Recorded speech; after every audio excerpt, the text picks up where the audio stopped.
about iron-rich foods. Awesome. So as Alicia said, we're going to be talking about iron for a little bit. So just starting off, what is iron? Iron is a mineral that your body needs for growth and development, and it is primarily used to create red blood cells, which carry oxygen around our bodies. So we all need it. And so in babies, iron is very essential for setting up some of the functions that you can see on the screen. So brain development, setting up their immune system, and giving them energy. And what happens is during your pregnancy, in your last 10 weeks of pregnancy specifically, you're setting up your iron stores for your baby that your baby will use from when they are born to when they are 6 months old. Yeah, so you probably would have heard during your pregnancy that you had a higher requirement for iron, and that is why, because you're maintaining your own iron levels, and you're also setting up iron levels for your baby for the first 6 months of life. So you would have needed more iron, and your baby will need more iron when they're starting solid food. So you can see that on the screen, that at 7 months, your baby needs more iron than their dad. Yeah, cool. Next slide. So who is at risk of iron deficiency? Mainly it's to do with babies that didn't get that last 10 weeks of gestation. So preterm infants just didn't have that last setting up and establishment of their iron stores for those first 6 months. So they are at risk. And also if mum was deficient during pregnancy, if mum didn't have enough iron for herself, she's probably not going to have enough iron for baby. Low birth weights and also delayed starting in iron-rich foods, which we'll talk about, are also risk factors. So if you think your baby's at risk, consulting with a medical practitioner is important.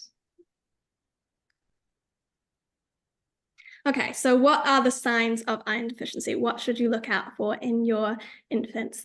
So it's mainly to do with what we were talking about before. So that brain development, that setting up of the immune system, and that energy. So you're going to notice if a baby doesn't have enough energy, they're going to be grumpy and irritable, tired, but also probably not sleeping very well. They'll probably be pale and cold, have a reduction in appetite and digestive problems. So if they're having any of these symptoms, yeah, talk to a professional.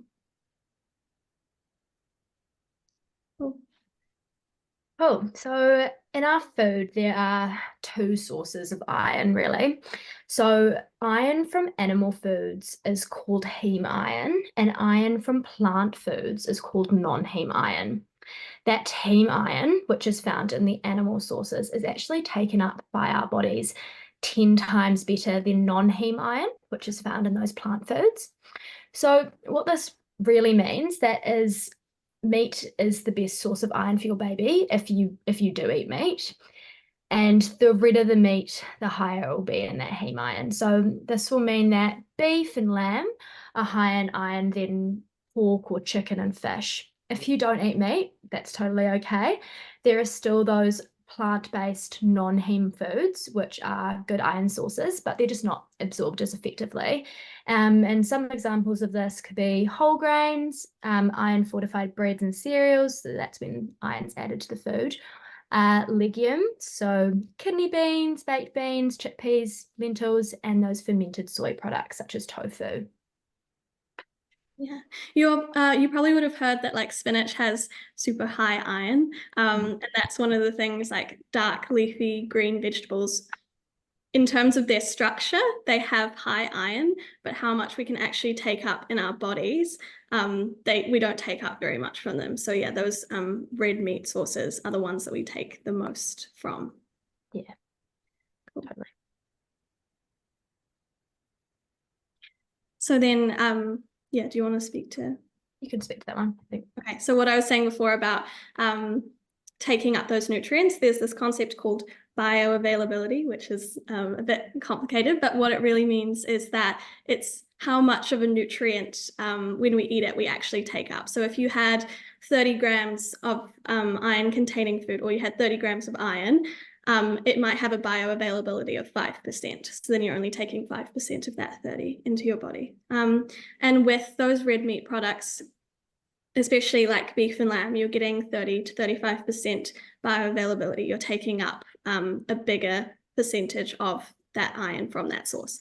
But if you are a vegan and vegetarian for whatever reason, you can still get enough iron for your baby. It's definitely possible. You just have to work a little bit harder. So red meat is going to be like the easiest way to get in that iron, whereas like vegetarian, vegan sources, definitely possible. You just have to work harder for it. So yeah, we've got on the screen, we have a few fortified cereals. So these are fortified with iron and appropriate for your baby starting solids.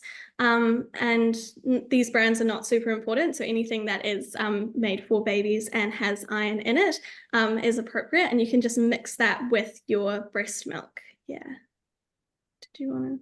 Yeah, and so in terms of if you are vegetarian or vegan, so that's fine. Again, you just have to work a little bit harder. So eating more of those non-heme plant foods is a good way to try and get more iron in. And then also what you can do is vitamin C actually helps you absorb that iron from foods. So if you're eating some tofu and maybe giving baby a little bit of orange or something to go with it, or some capsicum or tomato, they're all really high in vitamin C. So that can help baby absorb the iron from those plant-based foods.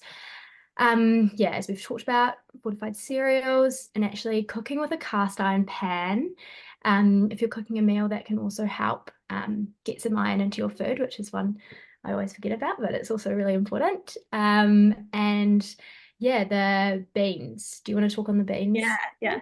So when we can beans, legumes, chickpeas, all those types of things, the canning process removes it's like very fancy term, it's called a phytate. It's just kind of like this bond that occurs in plant foods, like a structural bond.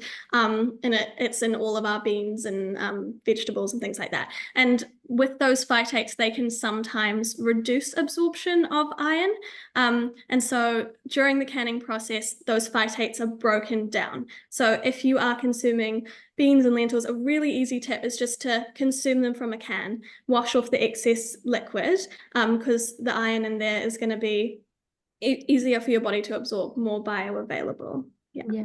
So just having those canned beans instead of, we can get dried beans if that's available for you. I think the dried beans are a little bit cheaper, but yeah, those canned beans are really good source of iron. Yeah. Cool. Yeah. So as we talked about, picking those red meat products if you do eat those foods first, and pureeing them, because yeah, babies are not going to be eating a big steak. And I think you'll probably talk about pureeing on the next slide, Alicia. But yes, if it's other food sources, consuming it with vitamin C, and those fortified cereals if you're a bit worried about, or they're just a great option in general, the fortified cereals. Yeah. Oh, thank you.